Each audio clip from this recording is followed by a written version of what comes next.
1966 সালের মে মাসের এক সন্ধ্যায় চলচ্চিত্র পরিচালক সত্যজিৎ রায় তার লেক টেম্পল রোডের বাড়ি থেকে একটা নির্দিষ্ট নম্বরে ডায়াল করলেন। সঙ্গে সঙ্গে তার বাড়ি থেকে প্রায় 5 কিলোমিটার দূরে ময়রা স্ট্রিটের একটা অ্যাপার্টমেন্টের দোতলায় গোল টেবিলে রাখা টেলিফোনটা বেজে উঠল। ফোন ধরলেন তিনি বাংলার কিংবদন্তি ম্যাটিনি আইডল স্বয়ং উত্তম কুমার। ফোনের অন্য প্রান্ত থেকে ভারী ব্যারিটন কণ্ঠে সত্যজিৎ রায় বললেন, উত্তম, ইন্দিরা সিনেমা হলে কাল নায়ক ছবির প্রিমিয়ার হবে, আশা করি তুমি সেখানে আসবে। উত্তম কুমার একটু ইতস্তত হয়ে বললেন, মানিকদা, ওখানে তো প্রেস পাবলিক সবাই থাকবে, অনেক হইচই হবে, আমার কি ওখানে যাওয়া উচিত হবে? ভারী কণ্ঠে উত্তর এলো, Uttam, don't forget it's a Satyajit Ray film, please be there. Satyajit রায়ের কণ্ঠে একটা চাপা আদেশের সুর ছিল। উত্তম কুমার এক মুহূর্ত চুপ করে থেকে হঠাৎ উৎফুল্ল হয়ে বললেন, শিওর মানিকদা। পরের দিন ঘটল অভাবনীয় কাণ্ড। বেলা বাড়তেই দক্ষিণ কলকাতা যেন পুরো অবরুদ্ধ হয়ে গেল। উত্তম কুমার সোজা রাস্তা দিয়ে এগিয়ে যাওয়ার ঝুঁকি কিছুতেই নিতে পারলেন না। বড় রাস্তা ছেড়ে তিনি চক্রবেড়িয়া আর বেলতলার বাইলেন ধরে অনেক কষ্টে স্পটে এসে পৌঁছলেন তো বটে, কিন্তু গাড়ি থেকে নেমে আসার কোনো উপায় ছিল না। ইন্দিরা সিনেমা হলের গেটে তখন হাজার হাজার উন্মত্ত জনতা দীর্ঘক্ষণ ধরে তারা অপেক্ষা করছে, তারা তাদের স্বপ্নের নায়ককে এক পলক দেখবে বলে। অবশেষে কোনো ক্রমে তাকে গার্ড করে গাড়ি থেকে হলের মধ্যে নিয়ে যাওয়া হলো। হলে তখন কমপ্লিট ডার্কনেস, কিন্তু অনেক দেরি হয়ে গেছে। হল ভর্তি জনতা কিছুক্ষণের মধ্যেই টের পেয়ে গেল যে উত্তম কুমার হলের মধ্যে হাজির হয়েছেন। মুহূর্তে হলের মধ্যে সমুদ্রের গর্জন, গুরু গুরু গুরু।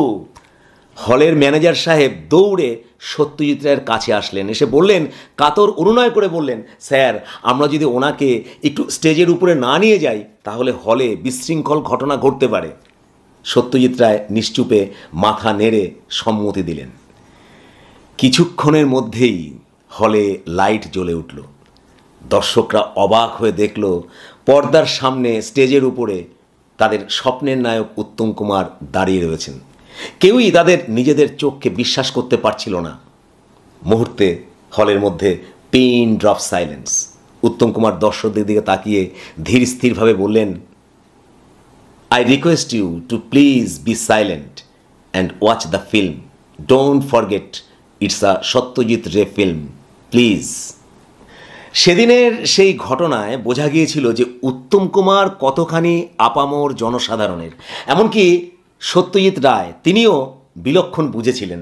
একেই তিনি বলতেন খ্যাতির বিড়ম্বনা, যে বিড়ম্বনাকে তিনি দেখিয়েছেন তার নায়ক ছবিতে। তবে উত্তম কুমার যখন ফ্লপ মাস্টার জেনারেল থেকে ধীরে ধীরে স্টার হয়ে উঠছিলেন 50-এর দশকে, সে সময় কিন্তু তিনি এই ভক্তদের এইরকম উচ্ছ্বাস তাকে তিনি কিন্তু উপভোগী করতেন, কখনো এড়িয়ে যাননি, এমনকি পালিয়েও যাননি। এই প্রসঙ্গে বর্ধমানের মজার সেই ঘটনাটি আপনাদেরকে বলতেই হয়। তখন হারানো সুর সেই ছবিটি সুপারহিট। তা বর্ধমান সিনেমা হলের কর্ণধার বিমলবাবু তিনি হারানো সুর ছবির সাফল্যে উৎফুল্ল হয়ে একটা বড়সড় সম্বর্ধনা অনুষ্ঠানের আয়োজন করেছেন। সেই অনুষ্ঠানে স্বয়ং উত্তম কুমার নিমন্ত্রিত। সেখানে নিমন্ত্রিত ছবির পরিচালক অজয় কর এবং ছবির প্রযোজক অসিত চৌধুরী সহ আরও কয়েকজন। তা অনুষ্ঠানের দিন গাড়ির জানলা দিয়ে বাইরে তাকাতেই উত্তম কুমারের তো চক্ষু স্থির। সিনেমা হাউসের সামনে এক চিলতে মাঠ, আর সেখানে অজস্র অগুন্তি মানুষের ভিড়। কৌতূহলী উত্তম কুমার তখন ভাবছিলেন, কি ব্যাপার, কোনো গণ্ডগোল হয়েছে নাকি? ভাবতেই আচমকা একদল লোক তার গাড়ির উপরে এসে পড়ল, আর কাচের জানালা ভেদ করে তাদের বিশাল চিৎকার ভেসে আসছিল গাড়ির মধ্যে, জয় উত্তম দা কি জয়, জয় উত্তম দা কি জয়। উচ্চস্বরে স্লোগানের পর স্লোগান, একেবারে উন্মত্তের স্লোগান। সময়টা ছিল শীতকাল, আর গাড়ির ভেতরে উত্তম কুমার ঘেমে নিয়ে একাকার, গাড়ি থেকে নামতে পারছিলেন না, আর সেজন্য রীতিমতো তার নাভিশ্বাস উঠছিল। অবস্থা বুঝে অজয় কর গাড়ির একটা দরজা খুলে দিলেন, আর সঙ্গে সঙ্গে সেখানে এগিয়ে আসলেন উচ্ছ্বসিত এক ঝাঁক ভক্ত। কারো হাতে কাগজের টুকরো, কারো হাতে খাতা, যে যা পারছে উত্তম কুমারের দিকে এগিয়ে দিচ্ছে। এরই মধ্যে একটি ছেলে একটা 10 টাকার নোট বার করে উত্তম কুমারের দিকে এগিয়ে দিয়ে বলল, উত্তম দা, সই দিন, অটোগ্রাফ। সেই মুহূর্তটি সম্পর্কে উত্তম কুমার তার আত্মজীবনী আমার আমি বইতে লিখেছেন, আমি যেন নতুন স্বাদ পাচ্ছি তখন, হাসি মুখে আমি একটার পর একটা অটোগ্রাফ দিতে থাকলাম। সেই মুহূর্তে নিজেকে ধন্য মনে হচ্ছিল, নিজেকে ধন্য মনে করেছিলাম এই ভেবে যে আমি আমার পূজার প্রসাদে আমার দর্শকদের তুষ্ট করতে বোধ করি সক্ষম হয়েছি।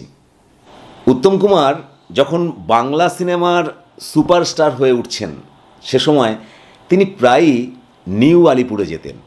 তা সেখানে তার জীবনে এমন একটা ছোট্ট অথচ অসাধারণ ঘটনা ঘটেছিল যা সারা জীবনে তিনি কখনো ভোলেননি।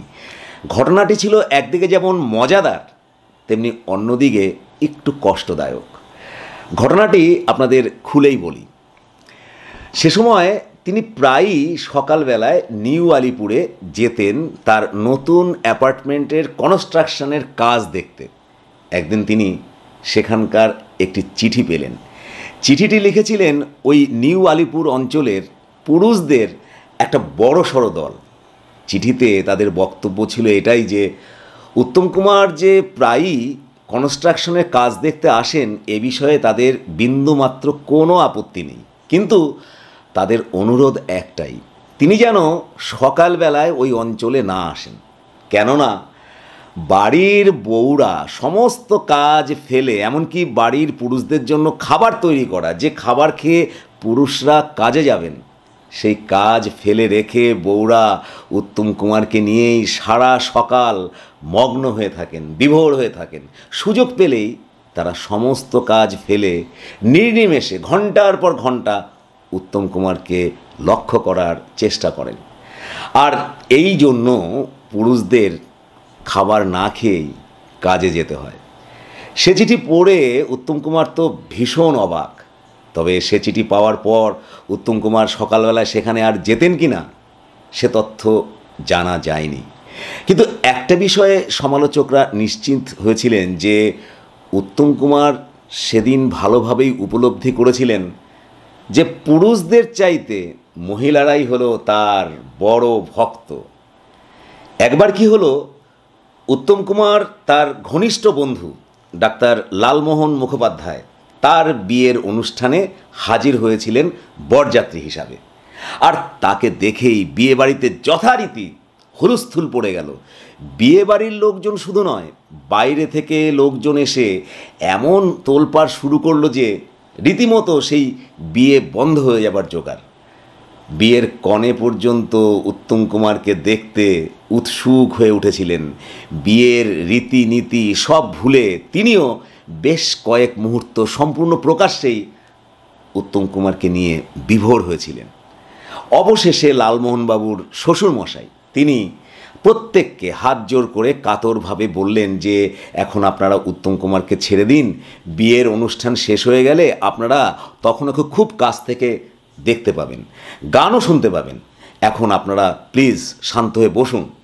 কিন্তু কে শোনে কার কথা?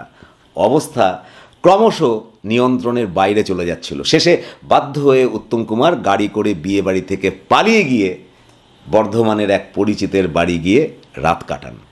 তা বিয়ের অনুষ্ঠানে কনের বেশ কয়েক মুহূর্তের জন্য প্রকাশ্যে উত্তম কুমারের ব্যক্তিত্বে আবিষ্ট হওয়া এ ঘটনা প্রমাণ করে যে মেয়েদের কাছে উত্তম কুমারের জনপ্রিয়তা ছিল আকাশচুম্বী। তাদের কাছে তিনি শুধু স্বপ্নের নায়ক ছিলেন না, স্বপ্নের পুরুষও ছিলেন।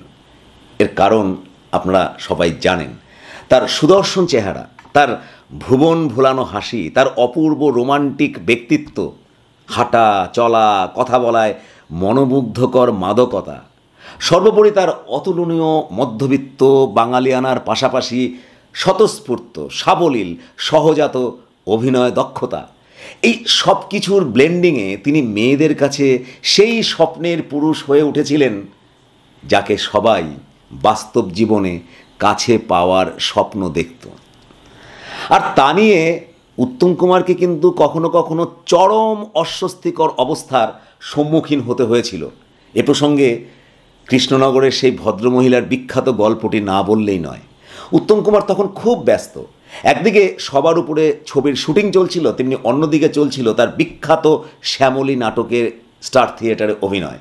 একদিন সারাদিন ধরে কৃষ্ণনগরে সবার উপরে সেই সিনেমার শুটিং হলো। সন্ধ্যের আগেই তাড়াহুড়ো করে তিনি কলকাতায় সদল বলে ফিরে আসলেন, কারণ স্টার থিয়েটারে শ্যামলী নাটকের অভিনয় ছিল। তা অভিনয় শেষ হওয়ার পর গ্রিন রুমে বসে তিনি যখন মেকআপ তুলছেন, সে সময় খবর এলো যে কৃষ্ণনগর থেকে একজন ভদ্রমহিলা তার সঙ্গে দেখা করতে এসেছেন। বাধ্য হয়ে উত্তম কুমার দেখা করলেন। ভদ্রমহিলা বিবাহিতা, অভিজাত কোনো পরিবারের গৃহবধূ। তিনি সেই ভদ্রমহিলা তিনি বিন্দুমাত্র কোনো দ্বিধা না করে উত্তম কুমারের সামনে এসে নির্ভয়ে বললেন যে কৃষ্ণনগর থেকে উত্তম কুমারের গাড়ি ফলো করে তিনি সোজা চলে এসেছেন স্টার থিয়েটারে। টিকিট কেটে তিনি অভিনয়ও দেখেছেন। শুনে উত্তম কুমার কিছুটা অবাক হলেন, কিন্তু এরপরেই ভদ্রমহিলা যা বললেন তা বিস্ময়কর, এমনকি অবিশ্বাস্যও বটে। উত্তম কুমার তো শুনে পুরো চমকে উঠেছিলেন। ভদ্রমহিলা উত্তম কুমারের চোখে চোখ রেখে পরিষ্কার বললেন, আমি আর বাড়ি ফিরব না, আপনার সঙ্গেই এই জীবনটা কাটাবো। কথাটা শুনে উত্তম কুমার রীতিমতো বিব্রত হয়ে পড়লেন। তিনি ভীষণ অসহায় তার অবস্থা। অবশেষে অনেক বুঝিয়ে শুনিয়ে মিনতি করে অনেক কষ্টে সেই ভদ্রমহিলাকে শান্ত করে তার বাড়ি ফিরে যাওয়ার ব্যবস্থা হলো। এই ঘটনা প্রসঙ্গে উত্তম কুমার তার আত্মজীবনী আমার আমিতে লিখেছেন, ধন্য হয়েছিলাম। জনপ্রিয়তার এই নিদর্শনের কোনো প্রমাণ হয়তো আজ আমি দাখিল করতে পারবো না, তবে যেসব ঘটনা আমার মনে দাগ রেখে গেছে তাকে অস্বীকার করি কেমন করে। এবার আমাকে রাঁচির সেই দুঃসাহসিক ঘটনাটি বলতেই হবে। শুটিং শেষ করে উত্তম কুমার রাঁচি থেকে কলকাতায় ফিরবেন। রাঁচি স্টেশনে যখন তিনি পৌঁছলেন তখন পুরো স্টেশন চত্বর ভক্তদের উচ্ছ্বাসে মুখরিত। সবাই তাকে একবার কাছ থেকে দেখতে চাইছে।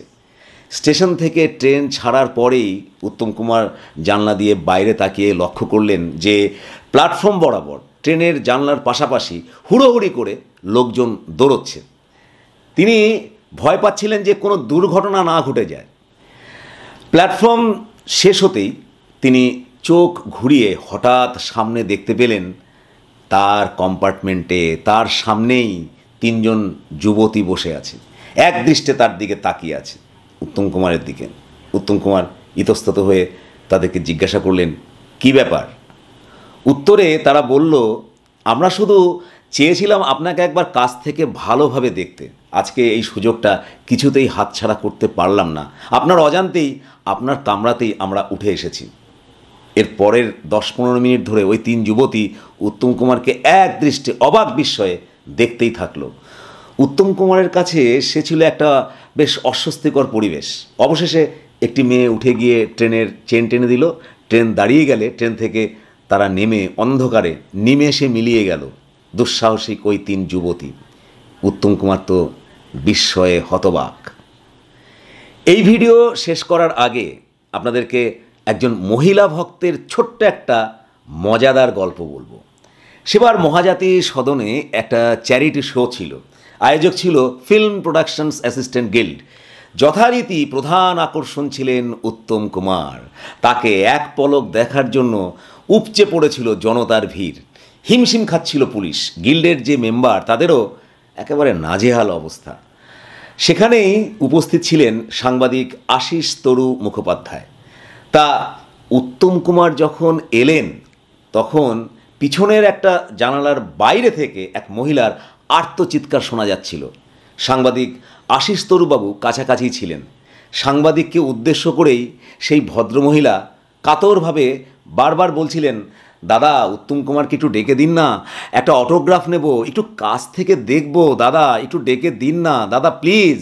উত্তম কুমার কাছাকাছিই ছিলেন, তিনি শুনতে পেয়েছিলেন। ভদ্রমহিলার কাতর অনুরোধে তিনি এগিয়ে গেলেন। অটোগ্রাফ দিয়ে তিনি অবাক হয়ে ভদ্রমহিলাকে প্রশ্ন করলেন, আপনি অত উঁচু জানালায় উঠলেন কি করে? বেশ লজ্জিত হয়ে ভদ্রমহিলা বললেন, আমি যাতে আপনাকে দেখতে পাই তার জন্য আমার স্বামী বেশ কষ্ট করছেন। আমি তো আমার স্বামীর কাঁধের উপরেই দাঁড়িয়ে আছি। ভদ্রমহিলার সেই কথা শুনে উপস্থিত সবাই হো হো করে হেসে উঠলেন। উত্তম কুমার তো হেসেই খুন। যাই হোক, আজ মহানায়কের জন্মদিন। তার জন্মদিনে এই চ্যানেলেও যদি তাকে নিয়ে দু চার কথা আলোচনা নাই হয়, কি লাভ বলুন? তবে আজ আমরা মহানায়ক উত্তম কুমার সম্পর্কে গল্পচ্ছলে একটু অন্যরকম আলোচনা করলাম।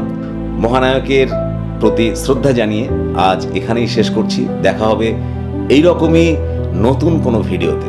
ভালো থাকুন, নমস্কার।